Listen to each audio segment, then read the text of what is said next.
사실 어제 우리나라는 어느 정도 선반영 됐다고 좀 봐야 될 것 같아요. 아까 삼성전자 얘기하셨지만은 네. 사실 어제 삼성전자 하이닉스가 빠졌던 이유가 이제 그 오더컷에 대한 이제 그 루머가 이제 돌았다는 부분이 어제 좀 투심이 많이 안 좋았다는 네. 부분이고 이제 그런 부분은 어느 정도 이제 루머성으로 조금 보는 게 좀 맞는 것 같지만은 이제 그런 부분도 있습니다. 사실 우리나라가 지금 경기 선행 지수가 계속 안 좋아지고 있는 상황에서 네. 좀 하반기에 대한 서버용 램이 오히려 수요가 계속 줄어들고 있다라는 부분 때문에 좀 실적에 대한 하향에 있던 우려 때문에 좀 빠졌던 부분이기 때문에 그런 얘기는 아직까지는 확인된 바는 없다라고 좀 어제 나와서 아마 오늘 삼성전자나 이제 하이닉스 쪽으로 해서 좀 반등이 한번 나오지 않을까 좀 생각을 하고 있고요. 물론 이제 반도체 관련은 내일 미국에 이제 엔비디아가 실적 발표가 있습니다. 아, 내일. 네, 내일 이제 또 미국 시장 끝나고 나면 나올 거기 때문에 네. 생각보다 실적이 더 안 나오게 되면은 아마 좀 충격은 줄 수는 있을 거예요. 마지막 이제 대형주로서는 엔비디아가 마지막 실적 발표이기 때문에 아마 그런 부분이 아마 오늘 시장에서도 약간 경계감을 드러내면서 좀 반응하지 않을까 생각하고 있습니다. 네.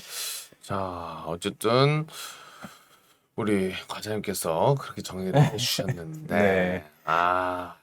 그 루머는 확실히 루머는 맞죠? 일단은 뭐 약간 과장님 보시기엔 어때요? 반도체 관련 이제 전문 어제 애널리스트 코멘트가 이제 여러 정도가 나왔습니다만은 아직까지는 그게 확인되지 않은 바로서 나온 부분이고 근데 사실 매크로 지표는 안 좋았던 건 맞습니다. 그래요? 안 좋은 부분 맞는 부분이긴 하지만은 하지만 3분기에 DDR5가 어느 정도 출시할 예정이기 때문에 뭐 향후 이런 부분들은 어느 정도 제가 봤을 때는 개인적으로는 좀 상쇄하지 않을까.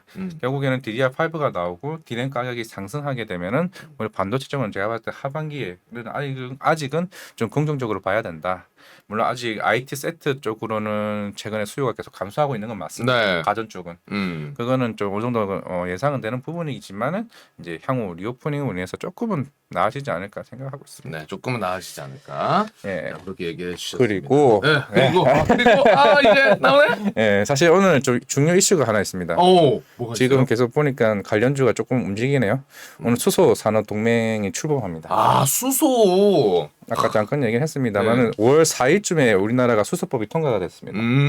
그때부터 지금 수소 관련 주들이 조금씩 꿈틀거리기 시작을 했어요. 네. 실제적으로 현대차도 어제도 잠깐 올랐던 게 사실 윤석열 대통령도 그런 탄소 중립 관련해서 향후 에너지 안보나 이런 부분에 대해서 수소가 조금 향후 세계 1위로 조금 향후 이제 전략을 세우고 있는 부분이기 때문에 좀 중장기적으로 사실 수소가 어느 한 기업이 나 이거 하겠다 해서 되는 게 아니거든요. 그렇죠. 실제적으로 정부랑 이런 게 다 같이 이루어져야 되고 인프라 구축도 만들어져야 되고 하기 때문에 수소 산업은 향후 제가 봤을 때 30년까지는 사실 우리가 전기차도 7년 전부터 그런 움직임이 시작이 돼가지고 지금 오히려 활성화되고 있잖아요. 그렇죠. 지금도 오히려 투자를 계속 하고 있는 상황이고 수소가 이제 그런 초기 도입 단계가 아닌 좀 생각을 해볼 수가 있을 것 같아요.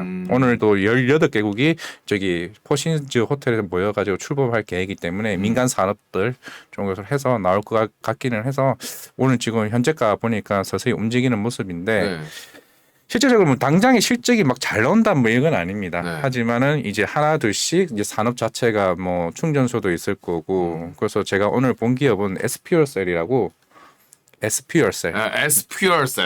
네. SPO셀. 이제 연료전지 쪽이긴 한데 실제적으로 이제 얘네는 이제 발전용이나 건설용 이제 연료전지를 이제 만드는 회사긴 하지만은 이게 팹리스 우리나라에서 유일하게 팹리스 업체입니다.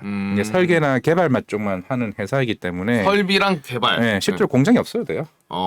실제로 공장이 없어도 되고 향후 이제 수소 인프라를 구축을 하거나 이제 개발을 하게 될 때 얘네들이 어느 정도 세팅을 하고 뭐 두산 피월세도 있겠습니다만은 좀 SP월세도 약간 좀 가벼운 종목으로서 오히려 요즘 같은 시장에서는 오히려 좀 단타나 이런 단타라고 말하기 좀 그렇긴 한데 테마성으로도 한번 매매를 해봐도 좀 괜찮지 않을까라고 생각을 하고 있고 일단은 뭐 수소법이 통과했다는 게 일단 중요한 것 같아요. 실제로 현대차 같은 경우도 이제 사실 수소차가 이게 충전 시간도 굉장히 짧아. 10분이면 충전 다 돼요. 그래요? 네. 우리 전기차 같은 경우는 굉장히 오래 걸리잖아요. 그쪽 한 30분? 그리고 얘네 주행 거리도 거의 한 800km에서 1000km까지 가능해요. 전기차 대비해서. 하지만 아직은 비싸다.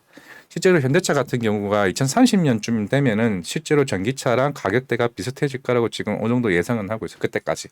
실제적으로 수소차는 20년 전부터 정몽구 회장이 처음 맞을 때부터 수소차에 대한 의지를 계속 가지고 있었고 지금 네. 오랫동안 준비를 해왔고 현대모비스나 현대로테 많은 계열사도 가지고 수소 산업에 대한 준비를 하고 있는 상황에서 좀 그래도 끝까지 계속 할 의지가 굉장히 강한 만큼 지금 정의선 회장도 이제 전기 수소차에 대한 의지가 확고한 만큼 제가 볼 때 수소차는 좀 중장기적으로 봤을 때는 사실 뭐 오늘은 제가 SPO스를 얘기를 했지만 뭐 JNK 히터나 뭐 유니크나 뭐 동화화성 같은 여러 종목들도 같이 제가 봐도 괜찮지 않을까 생각하고 있기 때문에 수소 관련주로. 네.